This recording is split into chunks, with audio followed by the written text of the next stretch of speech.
During that time, he shook every single one of their hands. He listened to every single one of their concerns, and he acted on that. November 19th, 2023, President Trump was in Edinburgh, Texas, serving National Guardsmen, DPS officers, and a few off-duty Border Patrol agents. During that time, he shook over 200 people's hands and listened to what they had to say. These are the rank and file. That's why that wall is successful. He listened to the men and women that were on the front lines on exactly what needed to be on that wall. He listened to what they have to say. Contrast that with Kamala Harris, and nobody can say that I didn't try to work with her. I met with her transition team. I told her transition team exactly what would happen if they got rid of his policies. We suggested policies to her within her parameters, and she refused to listen. I met with Secretary Mayorkas, again, trying to work with this administration. I supported Secretary Mayorkas' confirmation. It was a big mistake, a mistake that would never happen again. But in conveying to him, again, the policies that would actually work within their parameters, Kamala Harris completely ignored those policies. She claims that she wants a humane, safe border.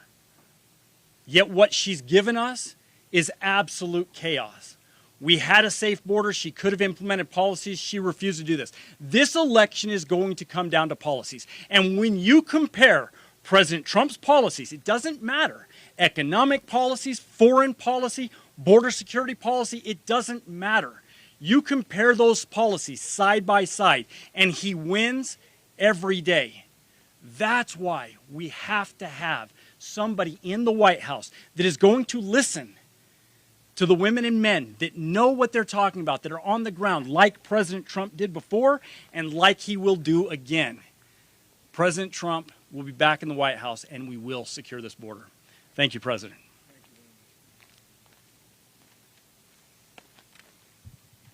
Good morning, everyone. My name is Mark Downs. I'm the sheriff here in Cochise County, Arizona here, and also the chairman for National Sheriff Association for Border Security. Let me just say, on behalf of America's sheriffs, behalf of my good citizens here and all those who wear a badge, thank you, President Trump, for coming here. We appreciate you, and it's good seeing you again also. I will say this. My community's tired. My community's frustrated. Over the last 3.5 years, what we've dealt in this county when it comes to crime, the policies that have failed this country, the policies that have failed our citizens, and the tragedies that my neighbors are addressing silently because nobody's listening. Over the last 31 months here in Cochise County, to see the real impact of a community, we have booked 3,762 people in my county jail for border-related crimes. These are not immigration issues. These are border-related crimes up to double-digit murders. It's cost my county $12.5 million. I get $0 from the federal government on that. When President Trump took office, 6 years ago, you probably never heard much about fentanyl. President Trump's last year in office in 2020, there was a little 2 million pills seized in Arizona. Last year, there was 111 million fentanyl pills seized in Arizona. You wonder where the epidemic's coming from? It's our cartels who have been allowed to commit these crimes. And I'll say this, thanks to 51% of Congress, we have cut our DEA budgets in this country. We have less DEA agents in Arizona than we ever had before, and we lead the nation with fentanyl. I will say this, here's the community touch, our neighbors. These mountains right behind me here, we had a Border Patrol agent attacked early in the morning by 2 migrants, came across the border illegally, tried to cut his throat. Months later, had a deputy tried to interdict a smuggler at 100 miles an hour who met Mr. Trump, President Trump, this morning, almost killed. We called the chaplain because we thought he was leaving us. The impact we saw on that. The river behind you, we had the cartels trying to kidnap my deputies, my border team, to torture them. We had the cartel come across the border early mornings to kidnap and kill one of my deputies because they're allowed to think that way.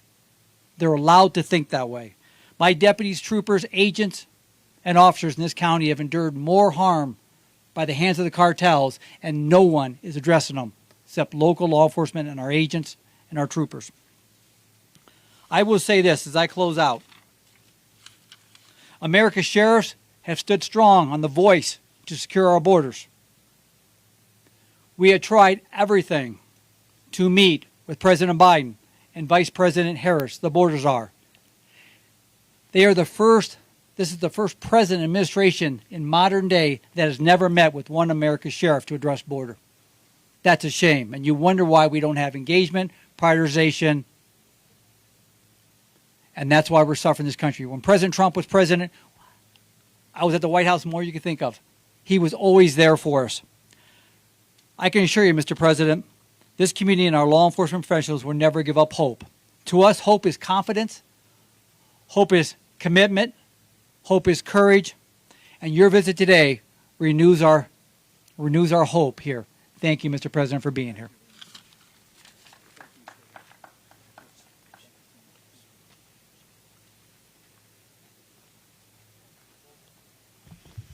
So thank you very much, everybody. It's a very sad time for this country in many ways.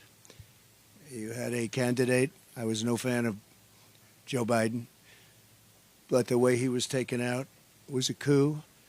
He got 14 million votes, and the person running now got none. She was disgraced. She was figured out by the Democrat voters. She never made it to Iowa. She was the first one out of approximately 22 people that were running for the Democrat nomination. She never even made it to Iowa. Beautiful place, Iowa. But she didn't. Plenty of people did. And Biden got 14 million votes. She got no votes, and now she's running against us. The good news is I think we're winning in the polls based on what I'm seeing.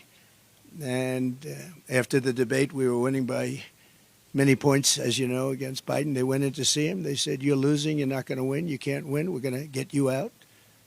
It was a coup of an American president, and it was done with anger, and he's more angry than anybody. And again, I'm no fan of his. I think he was perhaps the worst president. He was the worst president, largely because of what's happened at the border. He's allowed, in my opinion, and in the opinion of the gentleman behind me who know this better than anybody, much more than 20 million people into our country, many from prisons and jails, many from mental institutions, insane asylums, and many terrorists. And this was, when I left, this is a very famous chart now because this chart probably saved my life. But this chart is showing, the arrow on the bottom shows that this was the lowest. This was the last week in office for me because of a horrible, horrible election where I got many millions more votes than I got the first time, but didn't quite make it, just a little bit short. We got to clean up our borders. We have to clean up our elections, or we're not going to have a country. But that's my last week. The arrow on the bottom, you see, that's the lowest point, as the gentlemen were talking. That's the lowest point in the recorded history of the border. This was done by Border Patrol. This wasn't done by Trump. This was done by Border Patrol, working with ICE and law enforcement. And that's what we're going to do. Again, if you take a look, interestingly, at all of the wall that's laying on its side, that could have been put up in a matter of weeks. It was all set to go. It was all cut out. And if you look at the top of the mountain behind us, it was all shaped, all ready to go. Could have been put up in a few weeks. Much of it's been sold for 5 cents on the dollar. It's very expensive. I worked with Border Patrol very closely. We worked, Brandon, we worked with all of Paul, all of your people. And we wanted to design something that worked. And we actually had mountain climbers. We even had drug climbers. They call them drug climbers. They can get over a wall like so incredible with 75 pounds of drugs on their back. They can climb up things. And we designed this after looking at a lot of different designs. And that's an anti-climb panel that makes it very tough for somebody to climb. This was the one that they wanted. A little more expensive version, but this is the one that's a very important panel on top. And it's called anti-climb. And this was put in here just to shade us because there's a lot of rough people on the other side. So I figured you're the media, you want to be shaded. This gets taken off. This is just temporary to shade us from potential hazard. We know about hazards. But all of this wall was built at great expense, and all it had to be, erected. We just had to be stood up on its end, concrete on the bottom, goes down 6 feet. That also went down and shielded from tunnels because we went down about as far as it's practical for them to go down. They build tunnels under walls. We went down pretty deep. We'd go down a lot deeper than the wall, made it very tough for them. And we stopped that, and we stopped people from coming over. But when they refused to, I built hundreds of miles of this, by the way, as far as the eye can see. You look at the other direction, as far as the eye could see. And then I'd hear people say, oh, he didn't build the wall. We built the wall. We built much more than I was anticipated to build.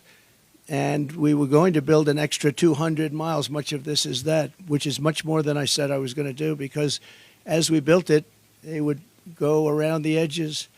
So we were going further and further out, and it worked. We had the best numbers ever, and we had them largely because of the wall and also because the Mexican military helped us, which they never helped at any time. They never helped. And we were very proud of it. So we went from the best numbers in recorded history to the worst numbers in recorded history or any other history. And we have a Marxist that's running, and I don't think you can let her. This country is not ready for a Marxist president. She will never build the wall. She doesn't want to build the wall. She's only saying if she changes her mind, it's only because she wants to get elected, because who wouldn't want to have a strong border? You need strong borders and strong elections, and we have neither. But we're going to have very strong borders, and we're going to have very strong elections soon. The people are fed up. It's common sense. The people are just fed up. And you saw it. Everybody coming from the airport saw the thousands and thousands of people lined up. It looked like Lindbergh coming in from what he did at the time. Broadway, it was amazing when you see all those people it was a long drive from the airport, and so many thousands and thousands of people. The people in my car say, I've never seen anything like that. We're in the middle of an area that's not well populated, and to have thousands of people like that is pretty unbelievable. I hope you got to see it. And I hope the press writes this story fairly, because it's a story of disgrace. We had a border czar who was the border czar. She loved the title, but she didn't want to do the work because she's lazy, and probably more importantly than being lazy, she wants to have an open border. And you say, who would want an open border where criminals can pour into our country? And all you have to do is walk up there, if you have the courage to do it, and go to that open section.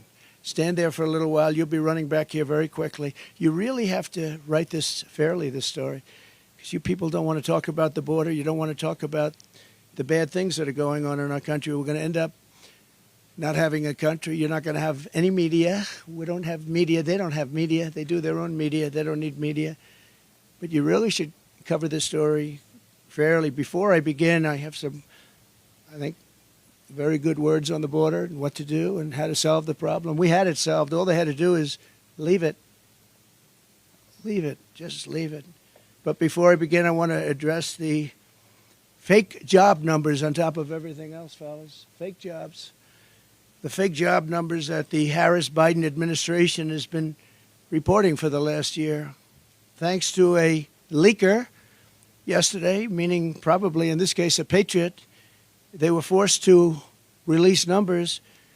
They claimed falsely that they created 818,000 jobs. So they said they did almost 1 million jobs, 818,000 jobs that actually didn't exist. They were phantom jobs. They're called phantom jobs. The reason they did that is because I was even a little surprised their job numbers look better, because I know the economy's lousy. Everyone here knows it. It's lousy. These people behind me know it's lousy. We have the worst inflation, I believe, in the history of our country, and that's absolutely killing people. But it's 818,000 jobs, almost 1 million, and these are just the jobs we found out about. There's a lot of other false things that now are being looked at. That number will increase. So they reported false numbers, and this isn't a revision. There's never been anything like this. This is a fraud put out by Harris and by Biden. And they were going to release the real numbers. It's called a revision after the election. But it got found out before the election. And I hope you're going to write about it. But it's a big story. And it's a story that's going to be going very far. People are very upset about it, including government officials are very upset about it. Even people that are Democrats are very, because it's a pure fraud. You know, when you have a revision, you have a few jobs one way or the other, and they get it straight at the end of the month. But this one was sheltered for a long time, and they wanted to release it after November 5th. I wonder why, when it didn't really matter too much. But even then it mattered. But so I hope you're going to report it. Almost 1 million jobs were phantom jobs. They were fake jobs, just like a lot of reporting is fake. And I hope you're going to report it because people have to hear it. They didn't want these numbers to come out, and they did come out, and I really, the whistleblower or whoever it was that got them to have to do it, somebody today, a high official said, well, we don't really believe those numbers because Trump gave them. I didn't give them. I got them from the administration, from the Labor Bureau, and these are the stats that were just let out. In fact, officially, I mean, they just came out. They were released in, officially released. Those are official numbers. Has nothing to do with me. I just happen to be playing the role of a reporter for a change.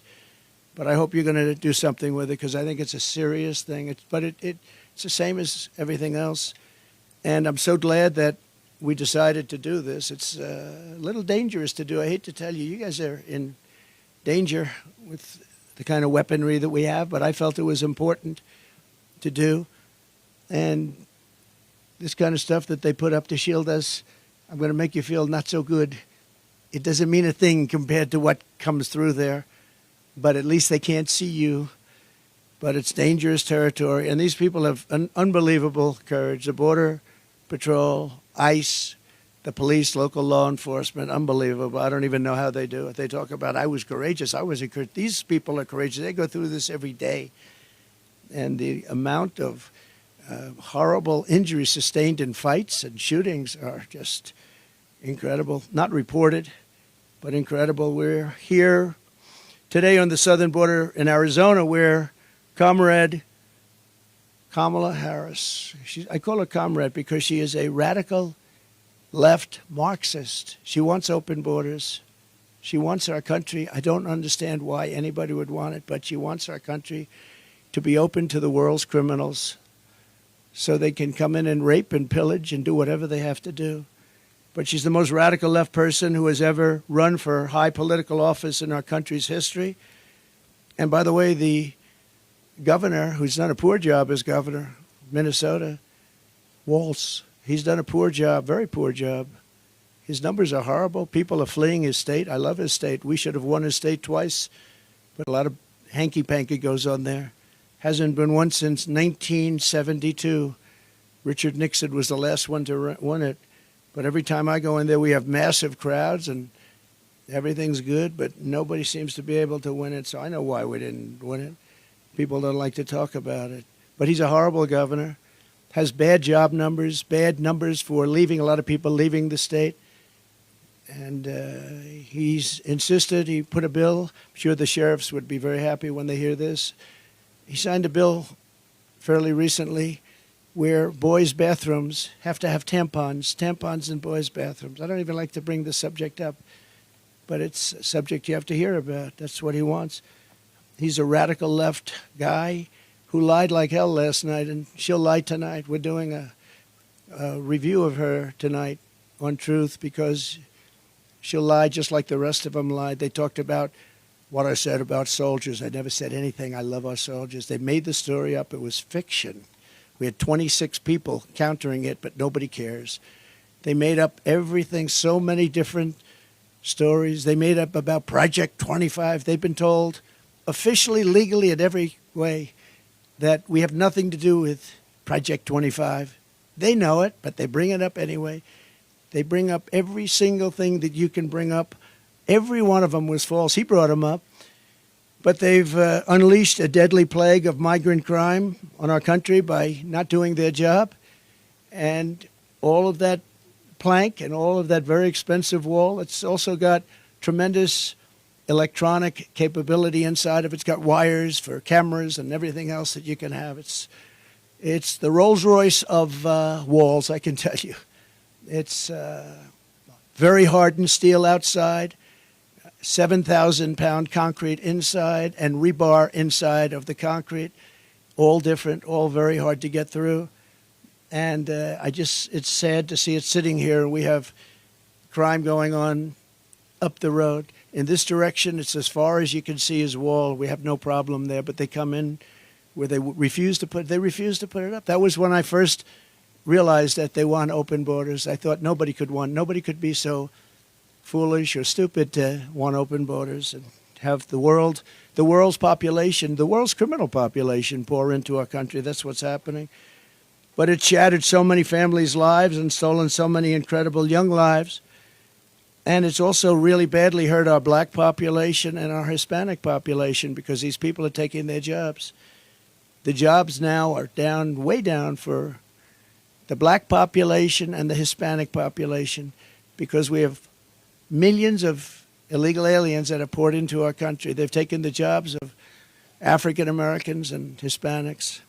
And that was obvious to me. Next is going to be unions. You watch. The unions are going to start going wild because those jobs are going to be taken too. We're honored to really be here with these incredible people, and in particular with some grieving families.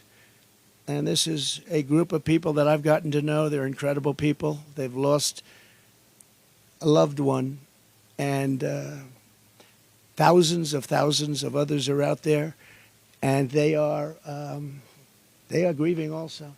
But they're not out with you and sitting in this hot sun. I will say this, that at least it gives us a good reason. We're doing something for those incredible people that we'll be talking about very shortly because we can't let it happen to other people. We can't let what you're going through happen to other families. And you know what you're going through, as we discussed, nobody's ever seen anything like it. All for no reason whatsoever. And these are hardened criminals pouring into our country. And then they always say, Sheriff, oh, the illegal immigrants don't commit crimes like people that live here. It's so wrong. They don't report them, but it's so wrong. They make our criminals look like babies. They make our criminals look like babies. That's about the only thing good. Our criminals all of a sudden don't look so tough to us, right? These are the roughest people. And they're the roughest people from all over the world. Their jails are being emptied from all over the world. Their criminals are being taken from their cities. And by the way, their crime rates are way down. Their crime rates came way down. Venezuela, all of these countries, their crime rates are down. Their prison population's down. Soon they won't have any prison population because 100% of it will be in our country. With the statement, if you ever come back, we will kill you. That's the statement they tell them. If you ever come back to Venezuela and other countries, we will kill you. But it's all over the world.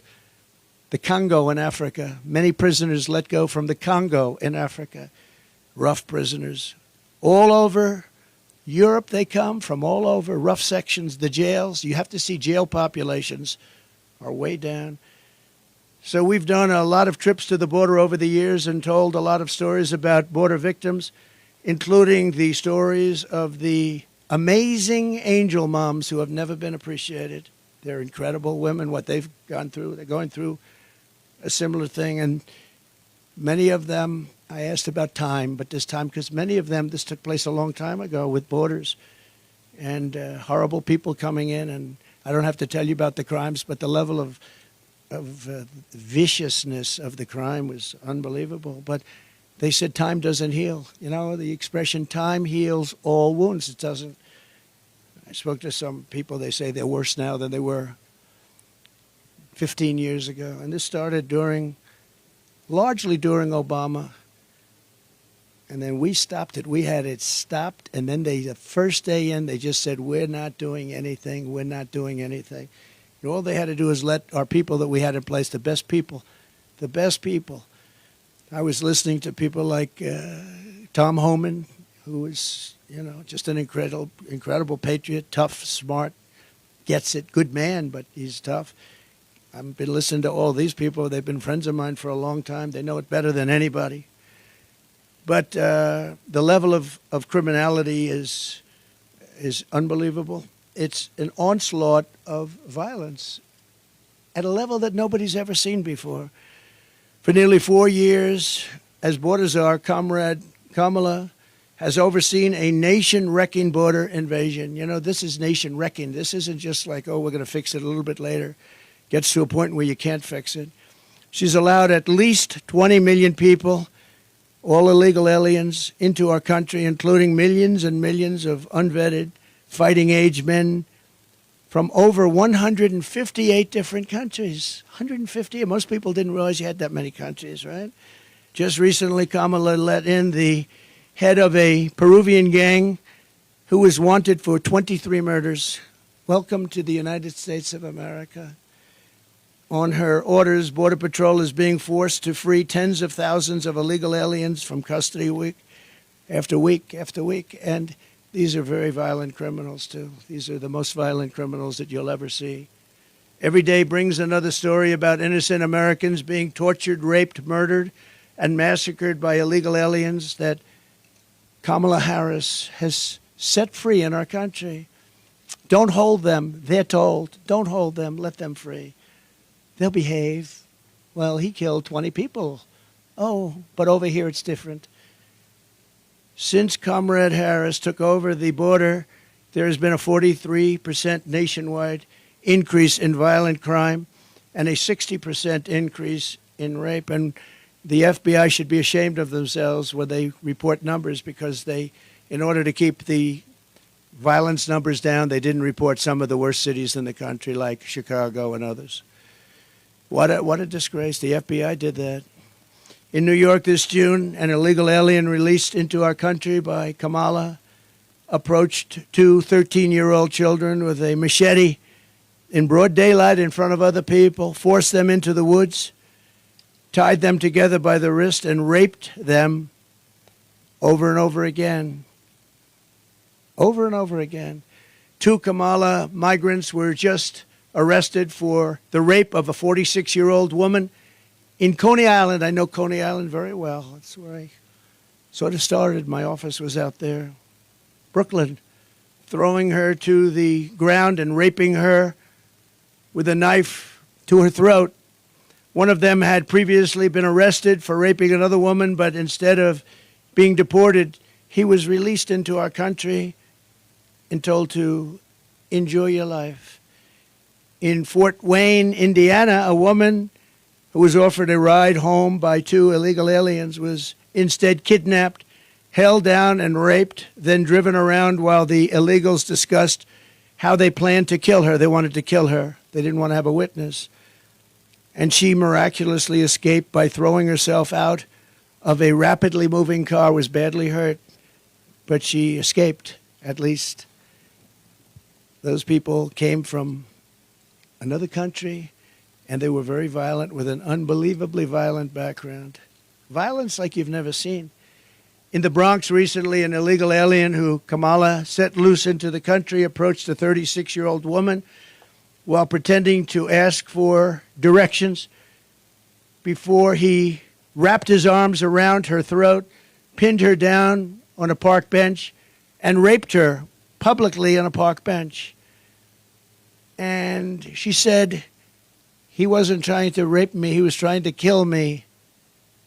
In Michigan earlier this year, an illegal alien broke into a residence and sexually assaulted two young girls, doing tremendous damage to these two young, beautiful girls. In Virginia, a few weeks ago, a 54-year-old mother of four was leaving a convenience store when she noticed an illegal alien trying to steal her car. When she tried to stop him, he ran her down, ran her over, and left her dead on the ground. She was dead, and her family is devastated. In Texas last month, a Venezuelan illegal alien criminal let in by Comrade Kamala shot a female police officer multiple times with a rifle, and she'll never be the same. And that's being nice about it. A few months ago, I met with the devastated family of Laken Riley, a 22-year-old nursing student who was out for a jog on the campus of the University of Georgia when she was assaulted, beaten, and horrifically murdered. Kamala Harris let in the illegal alien animal who murdered Laken. This monster was in Border Patrol custody, under very strong custody. They didn't want to let him go. But under Kamala's policies, he was set free to kill, and that's what he did. Kamala let this bloodthirsty killer go free, and then he murdered beautiful Laken, #1 in her class, nursing school. Everybody aspired to be like her. She was the best student, the best everything. Beautiful girl. Then there's the heartbreaking story of Rachel Morin. And we're joined today by Patty and Michael Morin, Rachel's mother and brother. And I met with them. We had lunch. And they're devastated at a level that nobody can really imagine. Rachel was a cherished 37-year-old mom, beautiful woman of 5 incredible children who adored their mother more than anything in the world. They loved their mom. Earlier this year, while Rachel was out on a run, she wants to keep herself in good shape, and she ends up getting killed. In her neighborhood, she was brutally raped and murdered by an illegal alien who was led into America by Kamala Harris and her policies of stupidity. Savage person who committed this heinous crime first killed another woman in El Salvador before walking across our open border. Just walked right in. They didn't have this then. He then attacked a 9-year-old girl and her mother in a home invasion in Los Angeles where they were very badly hurt before murdering Rachel. And the area where Rachel lived in a very different part of this country. It was cold-blooded murder. Patty and Michael, I would just, first of all, thank you for being here. I know it's tough, but they want to let people understand what's going on here because this can't happen to other parents and sisters and brothers and husbands. So if you would, I'd love you to say a few words. Thank you. Please. Oh, please. Thank you, darling. Thank you. Come. Thank you. Thank you for Take care inviting of me. yourself. Absolutely. We don't want it to happen to other people. That's all. No. Big thanks. Yeah. Hi. I was just thanking President Trump for the invitation to come and to share Rachel's story. Rachel was 37 years old. She had 5 children. She worked. She owned a small business. She worked very hard to support her family. And the trail that Rachel ran daily was a trail that we as a family would walk over the last 25 years that we've lived in Maryland. It's a very safe, small trail, very public, very open. Moms with baby carriages go down this trail. It's very safe. I was in Kentucky. We had a grandbaby that had passed away. When I got a phone call from my son, and he said, "Mom, there's somebody here that would like to speak to you." And when I said hello, the person on the other end said, "Hello, Mrs. Morin. This is Detective so-and-so. I'm the lead detective on this case. There's no easy way to tell you this, but we found your daughter's body. And if they find the body, you know that she's dead. But they wouldn't say, 'We found Rachel. She's alive.'"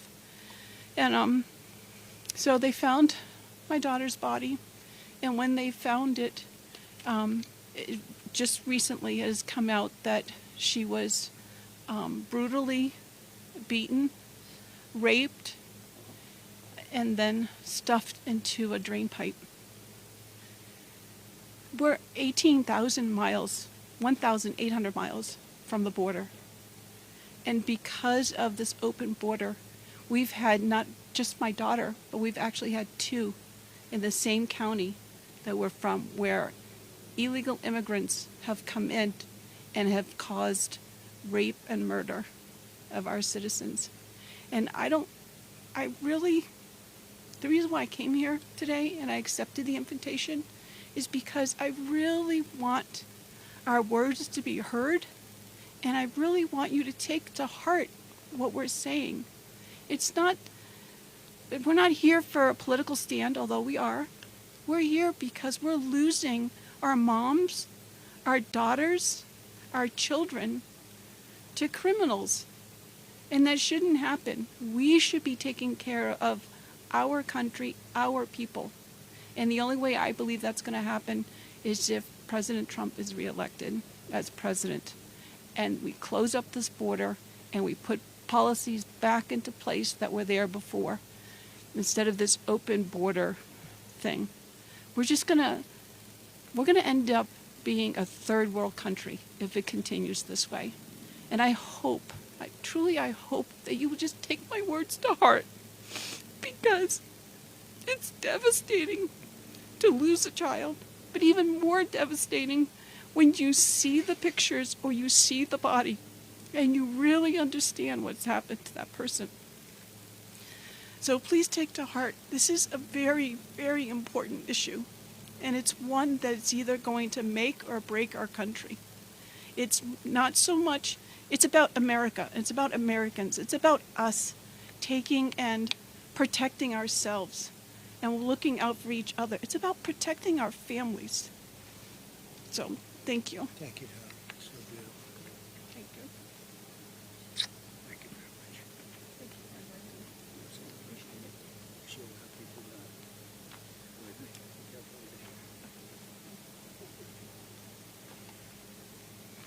Thank you very much, boy. And there's story after story like that. Also with us is Alexis Nungari and Hoamel Guevara, the loving mother and uncle of precious Angel Jocelyn Nungari. Jocelyn was a 12-year-old girl from Houston whose life was stolen by two criminal illegals that Harris freed into our country for no reason whatsoever. They were known as monsters. 2 months ago, after walking to the convenience store, these criminal migrants kidnapped Jocelyn, tied her up for 2 hours, violently assaulted her, and strangled her violently to death. Charged with Jocelyn's wicked murder are two illegal aliens from Venezuela who came across our border. Just walked across like there was nothing to it. Couldn't do that 5 years ago, 4 years ago. They were in Border Patrol custody. They were gotten, they were nabbed, and were then released into our country. Alexis, we cannot fathom your pain. There are so many people that are going through this pain. But we pledge to always hold Jocelyn in our hearts. And Alexis, I'd like to have you maybe come up and say a few words. Thank you very much.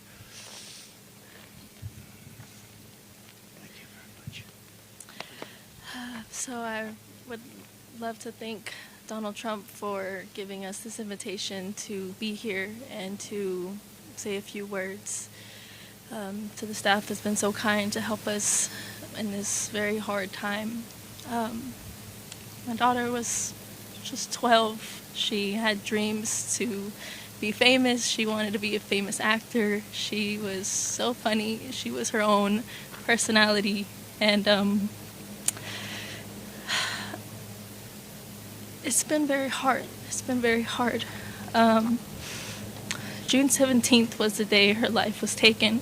She was left with no clothing from the waist down, was thrown in a bayou, left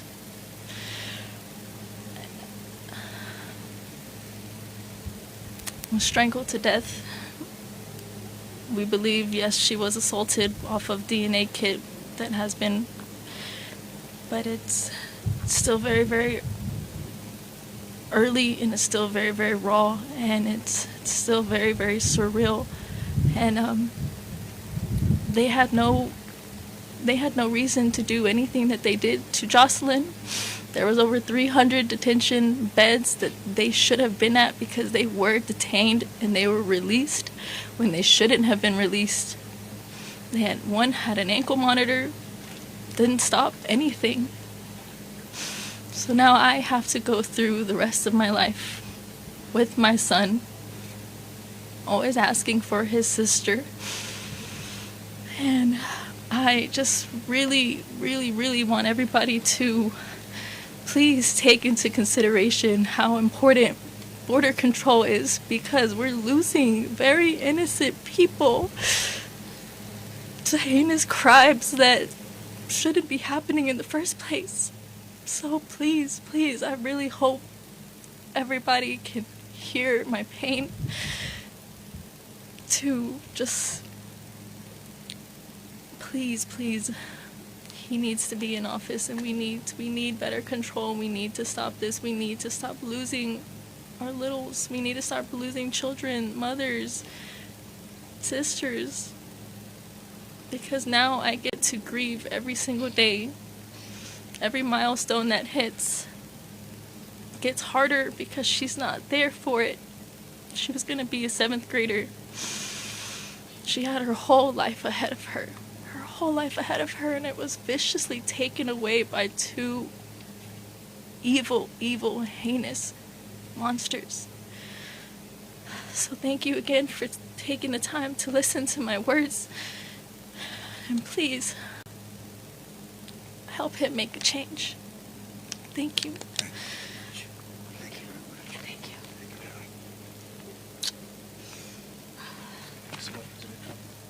Just take care of yourself, okay? So Jocelyn is in heaven now, looking down on us right now. And in her name and her memory, we'll be fighting to protect every American daughter and child. That's why we're here, because this will happen and has happened by the thousands. There are thousands of people that are in horrible situations like this. As Kamala gives her convention speech tonight, she will not mention the victims. She won't even talk about them, although now that she sees us, maybe she will. She'll not say their names or express remorse to their families. Kamala says she wants to talk about the future. No, these people want to go back to the safe past. We don't have a future with open borders and all of the other problems this country has. The crime problem, just like they rigged the 818,000 jobs number, they rigged the crime numbers too. And that's also been a proven fact, just came out. But she's stolen the future of Lake and Riley and Rachel and our precious Jocelyn, just taking their lives away for no reason. When I left office, I gave Kamala Harris the strongest and most secure border in American history. These people have done an incredible job. They worked with lots of others. And if you came here illegally, you got caught, and you were deported or put in jail, depending on what. In some cases, we put them in jail because we didn't want, they were so violent, we didn't want to take a chance that they'd come back. But generally, they were deported and brought into countries that wouldn't accept them before me. With me, they accepted them. They wouldn't take them back, but with me, they accepted them. I said, you're going to have a lot of problems if you don't. We ended catch and release. We had remain in Mexico. The greatest policy, remain in Mexico. How good was that? Everybody remained in Mexico until they were checked out, and either they came in or not. Most of them didn't qualify. Title 42, Safe Third agreements, and 500 miles of border wall that was very, very difficult to even think about getting over, around, or under. The final gaps of the wall were about to be sealed. Then Kamala came in and dismantled every single Trump border policy and halted all wall construction. And there it sits, but much of it's been sold. This is just a small example of what it was, what it is before they lift it up. So you can see on the ground behind me the sections of wall that taxpayers paid for, a lot of money. But Kamala refused to put up, just refused. She wouldn't do it. Everybody called. I even made some calls. I said, you got to put it up. You got to put it up. But she didn't want it open. She wanted a wide open border what Biden and Kamala have done to the families here with me and so many others, thousands and thousands of others, not only killed, also really badly hurt to a point where they'll never lead a normal life again. It's shameful and it's evil. Every year under Harris, a new all-time record of illegal immigration has been set. Every single year, our great borders are. She'll blow away Biden's reputation as being the worst president. She'll be a president that'll make him look good, just like Biden made Jimmy Carter look good. To get illegals into America as fast as possible, Harris has flown hundreds of thousands by airplane. You know, then they say, oh, well, we didn't want them to go. But then we found out a few months ago that they're flying him in over the border by airplanes to all over our country. Well, that means they do want them to come in, and flying in some very dangerous people. It's close to 1 million people, we think. Close to 1 million people were flown in over the border, and she's trying to say, well, we're in favor of borders. She just started this a short while ago. She's even launched a smartphone program that gives fast pass entry to thousands of illegal immigrants, all coming very quickly. You use the smart pass and you get immediate access into our country. Can you believe this? And then they're trying to say we believe in borders. They're flying right over our heads, right into the middle states, all over. Every border, and you've heard this, every border, you look at the different states, and put another way, every state is a border state now when you think about it, because they just come right past here and they get taken to other states that never even thought of a problem like this. And those are not happy campers. According to a new DHS report, Kamala Harris also lost more than 300,000 migrant children that she allowed to be trafficked into our country. These children are gone. Many of them are dead. And nobody does anything about it. 300,000 children are missing. Can you imagine that? Can you imagine if that were a Trump administration, be the biggest story in history? Nobody even talks about it, just like they don't talk about the fact that Joe Biden got $27 million from different countries. And they don't talk about that, him and his family. Just came out from Congress. Nobody talks about it. I do have some good news, though, for the people standing behind me in particular, and maybe for some of the press that wants to hear good things. The Supreme Court just ruled that you're not allowed to have illegal aliens vote. Just came out just before I walked up. So illegal aliens are officially not allowed to vote in our country. And I give great credit to the Supreme Court. They have great courage in doing what they're doing. It's not easy, but that was one that everybody was hoping for. You know, a vast majority of people agree with that. It's a very small amount of people that don't. Who would want that? So thank you very much. And she's really provided Harris deportation immunity to the vast majority of criminal aliens living inside the United States. They've got immunity. They really have immunity. And importing MS-13 directly into our cities. MS-13 is the most vicious gang we feel. If I ask the sheriffs behind me, I think probably considered the most vicious gangs in the world. Wouldn't you say, Brandon? It's never seen anything like it. It's not even believable. I won't tell you about it. It's not even believable. As the DA of San Francisco, Kamala Harris was the godmother of deadly sanctuary cities. She was considered the godmother. All they're doing is protecting criminals, which set loose illegal alien criminals rather than hand them over to ICE, who are doing an incredible job. Under a program Kamala set up, an illegal alien arrested on drug charges in 2008 was set free to enjoy job training. A short time later, that same illegal alien attacked a 29-year-old beautiful young woman, Amanda Kiefer, stealing her purse and fracturing Amanda's skull. It was vicious and horrible, and Amanda's here with us, and I'd love to have Amanda come up and say a few words. Thank you. Hi, I'm Amanda Kiefer.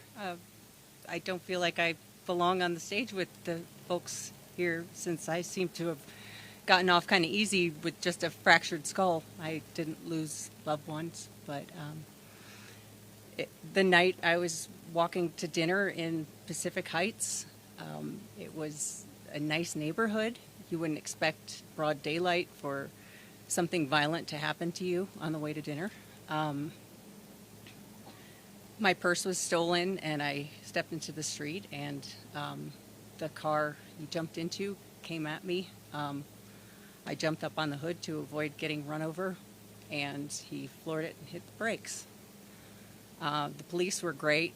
They had caught him and his accomplice in a really short time, because I remember being on a gurney in the hallway of the hospital, and I had to ID them.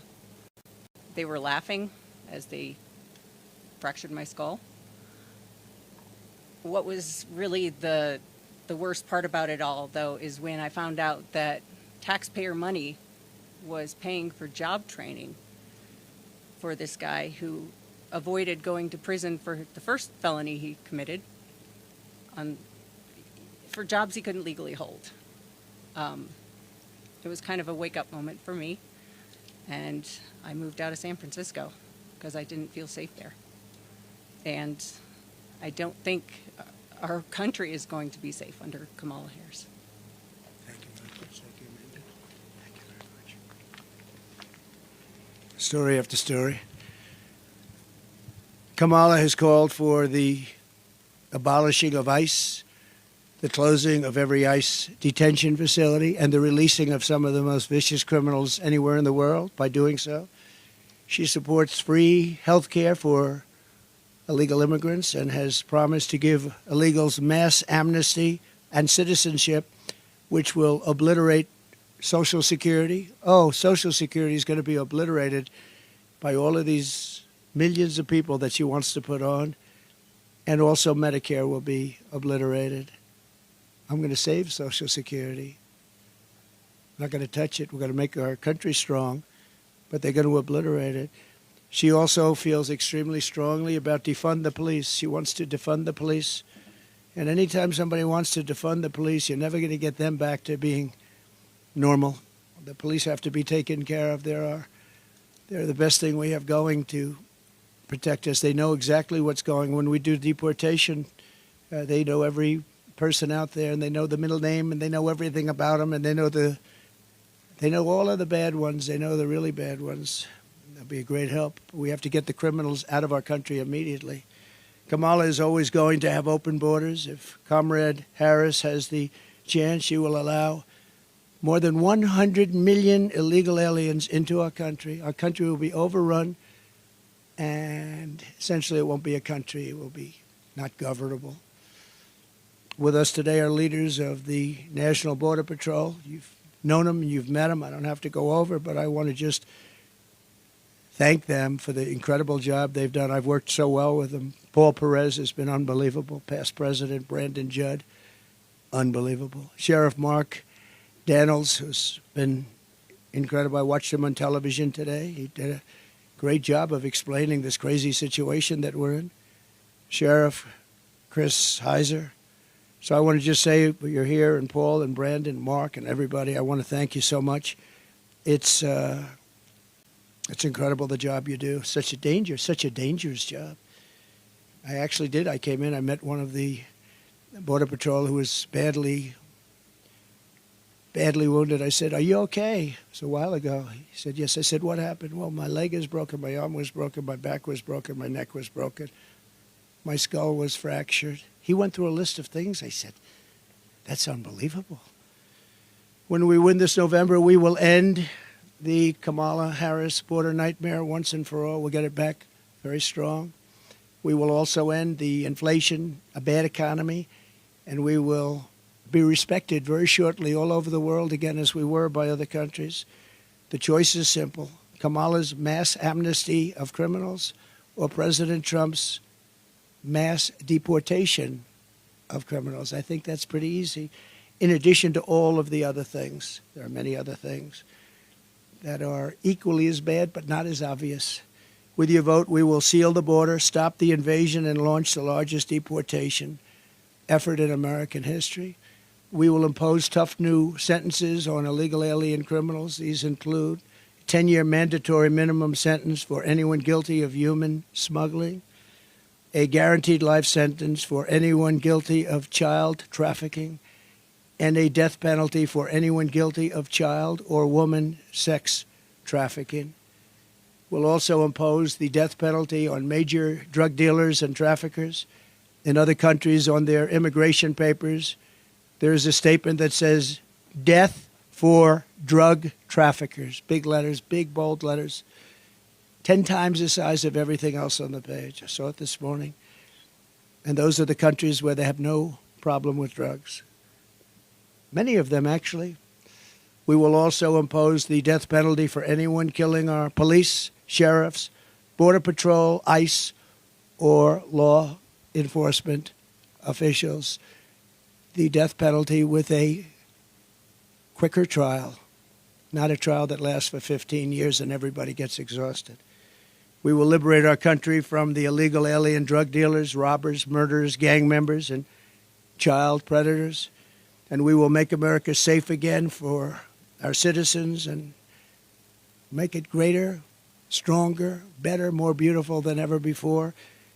And I want to thank you all, and especially our four very special people. And sheriffs and law enforcement, I want to thank you so much, because this job is so dangerous. It's not even believable. You pull over a car, they open the door and they start shooting you. That happened in Long Island with a great young man with an incredible family. I went there. Same thing. So we have to stop it. We have to bring our country back. We have to use common sense. You don't have to be conservative or liberal or progressive, as they like to say now. They don't like the term liberal. Republican, Democrat, it doesn't matter.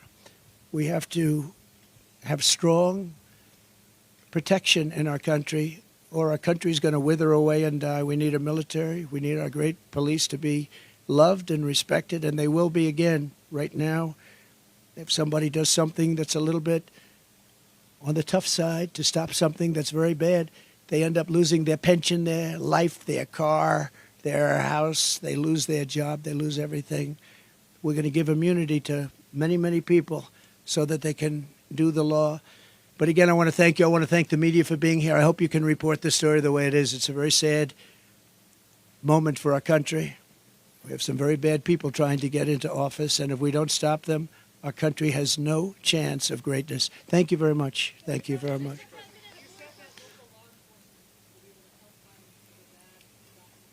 Yeah. We'll work with locals, and they're going to bring them to us, and we'll get them over the border, and we'll make arrangements with the countries, and the countries will accept them back. And if they don't accept them back, we do no trade with those countries, and we charge them big tariffs.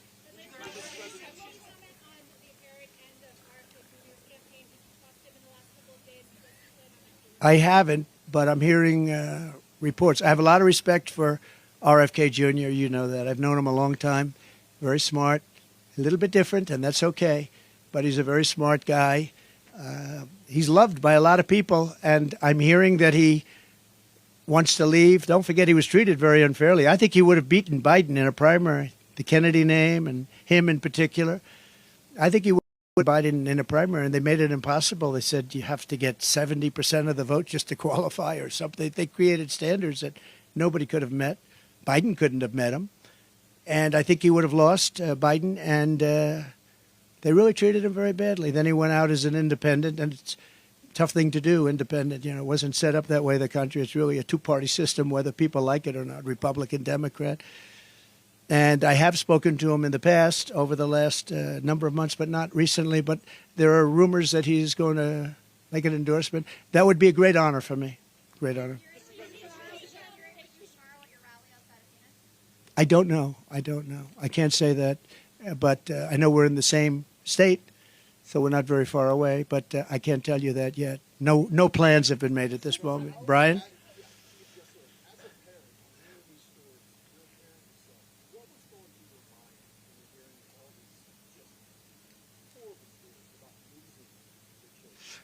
What was going through my mind is that, and I almost hate to say it in front of them, I don't know how they take it. I don't know how they can take it. You understand that? I think probably most of the people standing. No. How do you take it? How do you do it? It's. I mean, it's like devastating when you see what happened. And these are incredible people. These people are incredible people. I got to know them. They're unbelievable, and they loved like as much as you could love someone. I spent time with all of them, and what goes through my mind is I don't know how the hell they take it. To be honest, yes.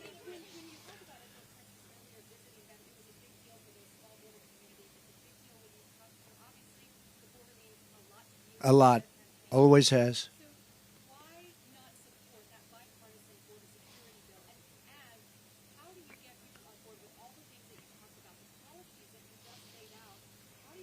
Sure. Ready? The bipartisan, and it wasn't bipartisan, they had a couple of people on the other side. It was weak, it was ineffective, and it would have allowed, as you know, millions and millions of people to pour through, and largely unvetted. It was a horrible bill, it was a weak bill, and they don't need a bill. All Biden had to do is look to the border and say, close the border. He didn't need a bill. He knows that. They didn't want a bill. The bill was terrible. If it was good, I would have approved it. The House passed a bill before that. I'd approve that bill right now. That was a real bill. But this bill was a weak bill, and it was a shame that they got a Republican. They got somebody who's a very good person, by the way, but they got him to lead it. But it didn't make any difference. If they wanted to close the border, which they don't, they'll have 100 million people come in and totally destroy, ruin our country. If they wanted to close the border, I didn't have a bill. I said, close the border. I said, Brandon, close that border, Brandon. And what happened? He closed the border. They all did. Paul, the whole group of them. This group is incredible. They closed the border. I looked at him. I said, we don't have a bill. We don't need a bill. Close the damn border. They closed the border.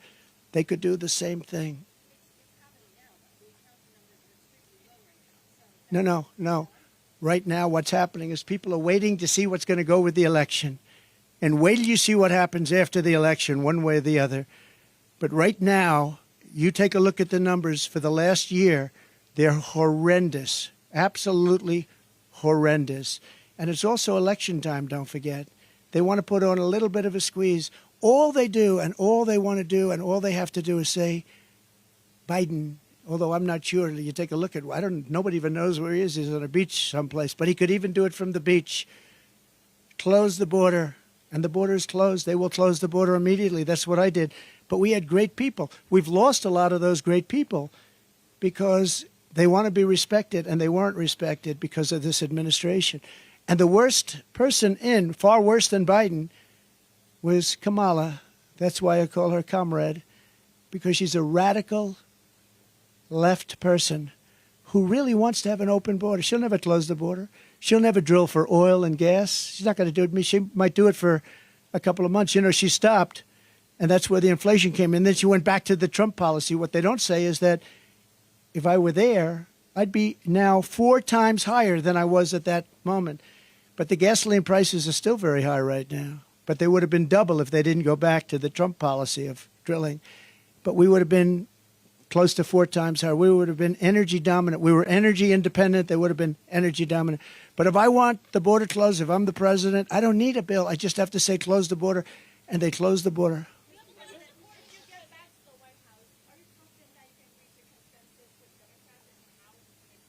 Well, I think right now you look at it, and I'm one that believes that we want to unify our country. But when you have an issue like this where some people, and I don't happen to believe it's the Democrats. I think it's Democrat leaders that want the open borders. I think it's Democrat leaders that say, we don't want voter ID. We talk about elections. I always start, we start with voter ID. We don't want voter ID. He said, no, everything has ID, identification. They said, we don't want any identification. We don't want it. Now, there's only one reason, so we can't even negotiate after that because they don't want voter ID. So I say to them, why don't you want? Well, we just don't want it. We think it's discriminatory. They have all sorts of excuses. They don't want it because they want to be able to cheat. And we want voter ID. And we want same-day voting. And we want paper ballots. And we want proof of citizenship. Very simple. France did it. France went to 38 million votes, and they did it because they had mail-in ballots, and they were very unsafe, very bad. They had tremendous problems, and they went to 2 years ago with an election that worked out incredibly. 10 o'clock in the evening, they had 37 million votes. They were all counted, and there were no problems. That's where our country should go. But the Democrats don't want to go there because it doesn't allow them to cheat. Okay, how about one more?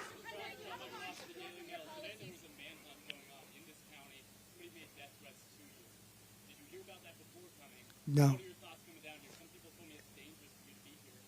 I've heard it's dangerous, but I also have a job to do. I heard it's very dangerous. I haven't heard about that. They probably want to keep it from me. Thank you for telling me. Let's get out of here right now.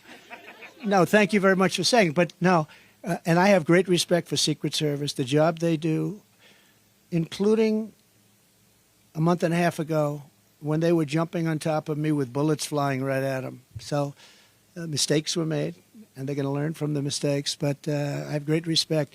But no, I haven't heard that, but I'm not that surprised. And the reason is because I want to do things that are very bad for the bad guys. So I have heard it's very unsafe to make this trip. There were some people that really didn't want me to make it. Yeah, please.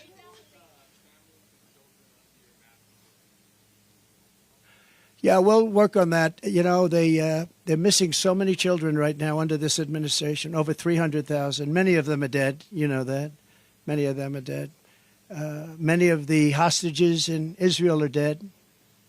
This is why Hamas isn't talking. You know, Hamas doesn't want to negotiate very much because I think they probably don't have very many alive right now, and so they don't want to really get into too much of a negotiation because I think many of those hostages, unfortunately, are dead. But the 300,000 children that are missing, many of them are dead, and many of them are in sex rings and all sorts of things going on. It's a terrible thing. They have done such a bad job in this government in terms of everything, foreign relations, border, crime, jobs. And today you found out that the job numbers are fake on top of everything else. Ladies and gentlemen, thank you very much. Thank you. Yes.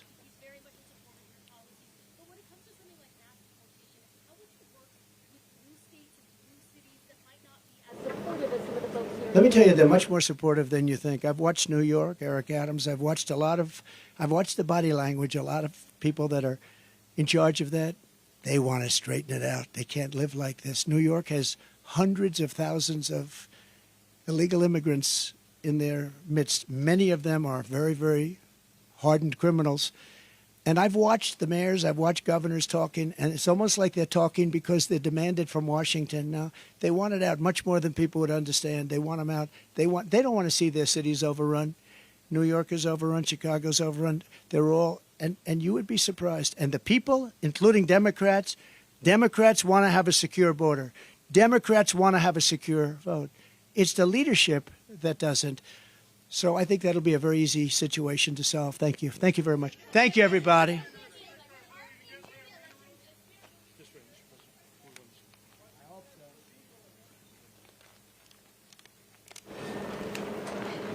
Right here.